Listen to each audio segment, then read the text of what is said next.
10ನೇ class ಮುಗಿದ ಮೇಲೆನೆ ನಾವು ಓದನ್ನ ಬಿಟ್ಟು ಏನೋ ಒಂದು ಕೆಲ್ಸನೋ ಅಥವಾ ಸಣ್ಣ ಪುಟ್ಟ ಬಿಸ್ನೆಸ್ ಮಾಡ್ಬೇಕಿತ್ತು ಗುರು. ನಮ್ ಮನೆಯವರು ಪಾಪ ಮಗ ಏನೋ ದೊಡ್ಡದಾಗಿ ಸಾಧನೆ ಮಾಡ್ತಾನೆ ಅಂತ ಡಿಪ್ಲೊಮಾ ಇಂಜಿನಿಯರ್ ಎಲ್ಲ ಮಾಡ್ಸಿದ್ರು ಗುರು. ನಾವು ಎಷ್ಟೇ ಓದಿದ್ರು ಕೂಡ ನಮ್ ಓದಿಗೆ ತಕ್ಕಂಗೆ ಇಲ್ಲಿ ಕೆಲ್ಸ ಸಿಗ್ತಾ ಇಲ್ಲ ಗುರು. ದಿನದಿಂದ ದಿನಕ್ಕೆ ಎಷ್ಟೋ ಜನ ವಿದ್ಯಾರ್ಥಿಗಳು ಪಾಸ್ ಆಗಿ ಬೆಂಗಳೂರಿಗೆ ಬಂದು ಕೆಲ್ಸಕ್ಕೋಸ್ಕರ ಪರದಾಡ್ತಾ ಇರ್ತಾರೆ ಗುರು. ಈ ಬೆಂಗಳೂರಲ್ಲಿ ಕನ್ನಡಿಗರಿಗಿಂತ ಹೊರಗಿನ ಜನನೇ ಜಾಸ್ತಿ ಇದ್ದಾರೆ ಗುರು. ಹಾಗಾಗಿ ಈ ಬೆಂಗಳೂರಲ್ಲಿ ಕನ್ನಡಿಗರಿಗೆ ಕೆಲ್ಸ ಸಿಗ್ತಾ ಇಲ್ಲ.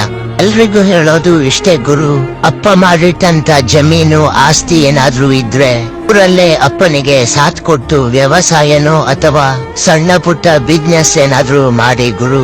ಅದ್ ಬಿಟ್ಟು ಈ ಬೆಂಗಳೂರಿಗೆ ಬಂದು ಸುಮ್ನೆ ಕಷ್ಟ ಪಡ್ಬೇಡಿ.